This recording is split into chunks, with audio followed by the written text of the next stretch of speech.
Good afternoon, everybody. My name is James Ravella. I'm the Commissioner of Emergency Services and Public Protection for the state of Connecticut. Today we're going to talk about a very sad incident that began in the state of Connecticut. On Monday, shortly after 3 a.m., a 14-year-old young man was dropped off at St. Mary's Hospital in Waterbury. It was apparent that he was not shot in Waterbury. The Western District Major Crime Unit of the Connecticut State Police joined with the Waterbury Police Department in a joint investigation. At this point, the Major Crime Unit will be taking over the investigation due to the proximity, the jurisdiction of where it occurred. So, ladies and gentlemen, let me tell you a few more things about kind of what the old beat cop or all this chief of police would tell you. He would tell you that there's 100 to 200 kids in this state, youth, that need some taken to custody, that need to be slowed down in life. So what that means, folks, is this. Some of these kids become crime waves to municipalities and to different areas around the state. And there's a lot of, man, we need to save their lives, right? We need to make sure that they have the wraparound services. They need to know that we do not want to put them in jail, but we need to slow them down. Also, we need to protect our public. Once you steal a car, and these investigations revolve around stolen cars, once you steal a car, you have an inexperienced driver with a high-powered machine, of which they're not capable of operating.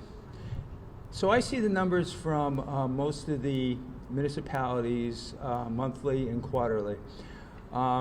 It's heartening to know that we are seeing a reduction in auto thefts, but we still need to do more. And that more includes many more services for these kids, but 100, 200 need to come into custody to stop those crime waves. Now I want to say to the family who's joined us today, the mother and grandmother, my deepest sympathies. You know, as chief, I've been to a lot of these, and they're not pleasant.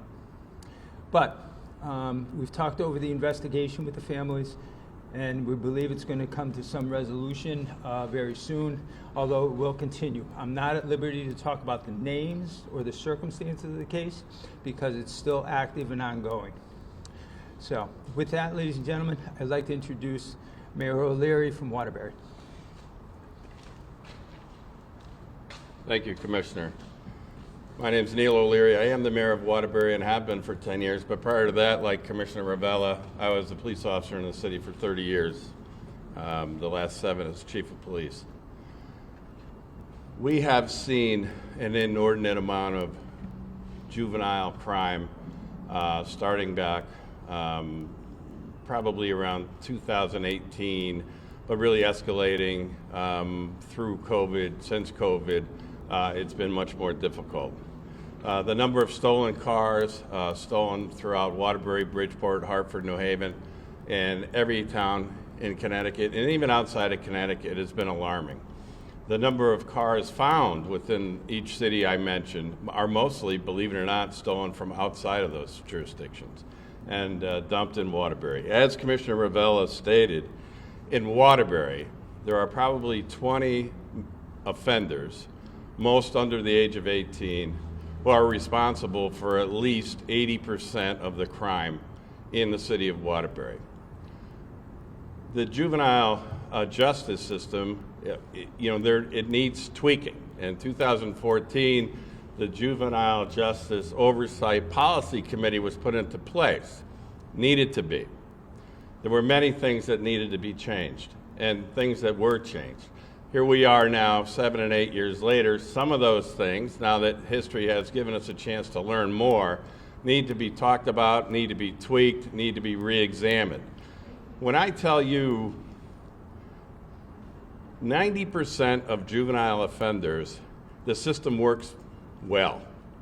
It's the high-risk 10% that we're having such a difficult time with, and those are the individuals, those 20 individuals I mentioned in Waterbury. We label them high-risk repeat juvenile offenders. They're the ones involved with the stolen cars, the gunplay, the shootings, the robberies, the increase in crime. And so I'm grateful, and our condolences are deep. The people of Waterbury were deeply saddened and shocked with what happened Sunday morning shortly after 3 a.m. and a 14-year-old is dropped off at St. Mary's Hospital. The state police, the Bridgeport police, the New Haven police, and the Waterbury police have worked tirelessly around the clock on this incident since it happened. I can't go into any detail either, like Commissioner Ravella. Those details will come out soon. But I want everyone here to know that the police are working as hard as they can to get their arms around these issues. Thank you. And the legislature needs to untie their hands.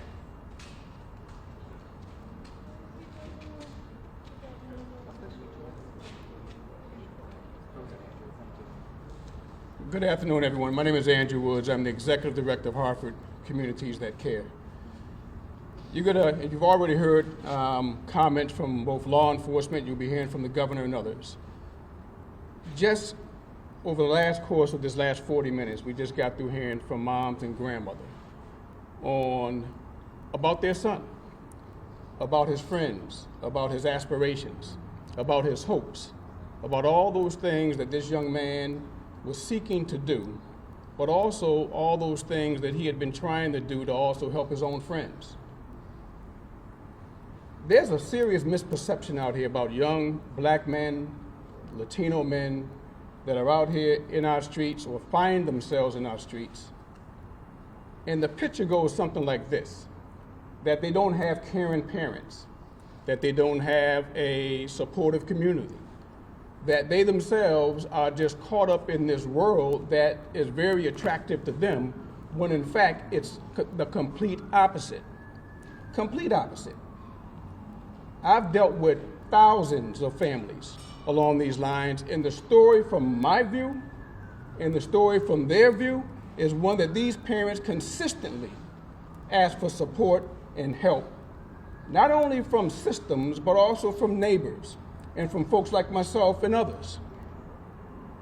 But we do live in a society right now that, especially over the last couple of years, has been stretched thin. And I'll tell you something.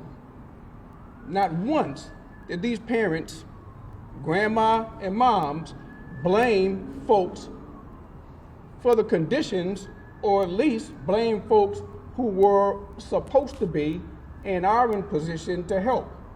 One of the things they consistently said, that also folks need the support. And so as we think about probation, parole, law enforcement, and those that provide services, folks, these parents want to make sure there's opportunity out there and that their children and their families are safe and the resources are there. And until we make those investments and stop with the BS, until we make those investments, we're going to keep seeing, unfortunately, situations like this, where you have mothers and grandmothers and brothers and sisters out here grieving behind, quite frankly, as Mom just put it, this can be fixed. But let's stop playing games. Governor, make the doggone investments. Legislature, make the changes that need to be made to make sure that people get the supports that they need. And let's make sure we all come together to put together reforms, if that's what we're looking for, but also reforms that have resources that follow to make sure that young people, like this young man, can live to go off to a college of his choice or establish a career that he had aspirations for. Thank you.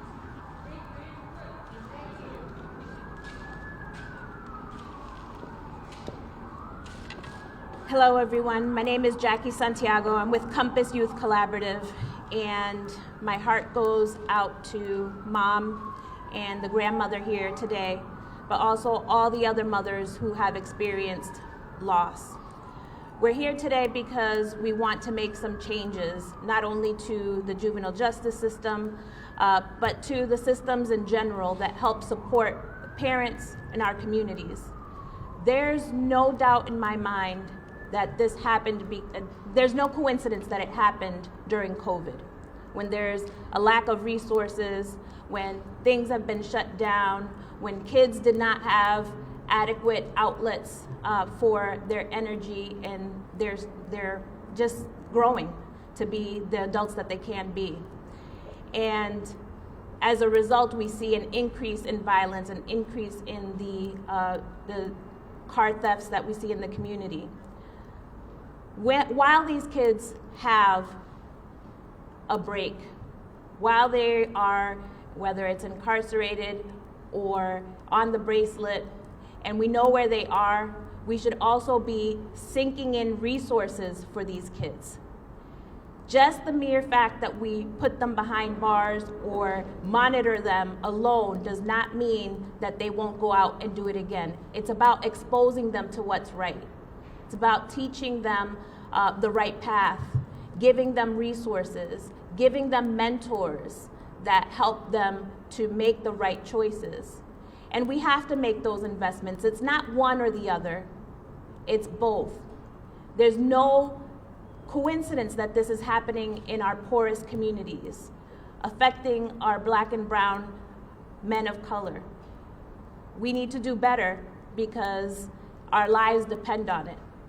And so I'm asking all of us to come together and find ways to make those tweaks to the juvenile justice system to keep our kids safe, but also remember the supports that they need in order to help them navigate to a more peaceful life. Thank you.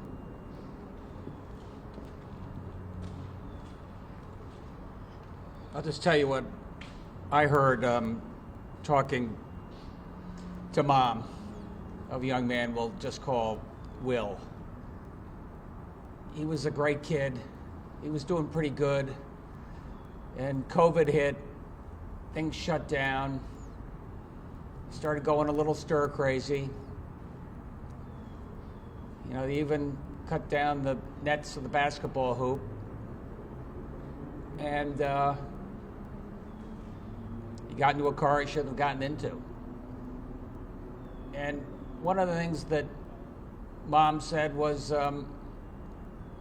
yeah, I wish there were more outlets. I wish there was more to do. I wish there was more Compass. I wish there was more outlets. I'm glad our schools are going now. I'm glad we have more social workers in our school, more listening to them.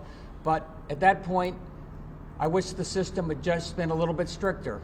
I think I have that about right. That I wish the probation had been a little stronger after his first offense, getting in the wrong car. I wish that the ankle bracelet had GPS, so it didn't just track when somebody left the house, but tracked where they went. He had a loving mother and a grandmother, and right there with this young man, a lot. And that would have probably given this kid a better chance to be alive today. We got a lot we got to do. And I think sometimes the people look at this just as law and order are understating the nature of the problem. I mean, the stress that our community's gone through, I think Andrew said it pretty well, where people are stressed out. What you've seen in terms of domestic violence, what you've seen in drug addiction, what you've seen in terms of fist fights in the hallway, what you've seen in restaurants, what you've seen at airports, is particularly hitting communities like where this young man came from. And we're going to do everything we can in terms of the wraparound services and support services we need. We're going to do everything we can to keep young men like this alive. And I also am reminded of what Neil OLeary said, that 90% of these kids are good kids. They went through a really tough time, a lot of stress, and they need some additional supports. They need some additional love. They need the mentors. They need the apprenticeships. And some of these kids, we got to be a lot stricter with. It's probably, 10% of these folks are creating 90% of the problems, 90% of the auto thefts, 90% of the shootings out there. And I take that very seriously. Not only are they endangering their lives, they're endangering the lives of everybody around them. Look what happened in the shooting in this case. Somebody who most likely had a rap sheet as long as my arm. And what we tried to do is a couple of things. We tried to, make sure that every single judge, when they get that call in the middle of the night, knows in detail what the nature of that person who's been picked up is, see if that's a first-time offense or see if it's a multiple offender, so we know we can get justice right. And if that person should be detained, that person will be detained. So they're not a danger to themselves and not a danger anybody else in the community. You know, I'm told that we've got our courts have been backed up a lot given COVID, and we weren't having in-person courtroom hearings. And we're going to do everything we can to catch up. I'm going to do an interim class of judges. We'll be able to announce that, I think, within a week or so we can start adjudicating these on a timely basis and make sure that people should not be out in the street or not out on their street, and that we can keep our communities safe. And we have places we can put these folks that, short of full prison. I mean, we've got secure group facilities where the kid does not go out and have the opportunity to endanger himself or endanger others and hopefully get back on the straight and true, but they're not out there in the community causing risk and mayhem, which is what we've got going on right now. I believe in community policing, and I believe that we need more folks from the community policing in the neighborhoods. You know, we put additional support for overtime and the things to help our municipalities out. We have hired the biggest class of state police over the last 2 years, twice as many as we had before, most diverse group of state police we've ever had. And I think more and more of our municipal police are doing the same. They are hiring, so we have more people in the community looking out for each other. They can deter crime where they see crime, and hopefully deter incidents like what impacted this young man, so we can head it off. I think when people just say it's purely law and order, they miss the scope of the problems that a year and a half of COVID and a year and a half of quarantine have caused. It caused real hardship for this young man, and I see what is happening in the streets of our communities. And I think you see the multi-pronged approach. It's all the above. It's working with moms and dads. It's giving them the enforcement tools they need, working with our local police, working with the amazing social service agencies. So an all the above approach can help deal with this in a serious way. Look, we're doing better. I'd like to think the crime rate is going to continue to go down, but it is not enough. I just heard the most heart-rending story you can imagine from a mom and a grandmother whose kid was doing well, whose kid was about to go to an amazing high school, play football, was all set, ready to go in 30 days, a good kid who got in the backseat of a wrong car. And I'm going to do everything I can to make sure that never happens again. Thank you.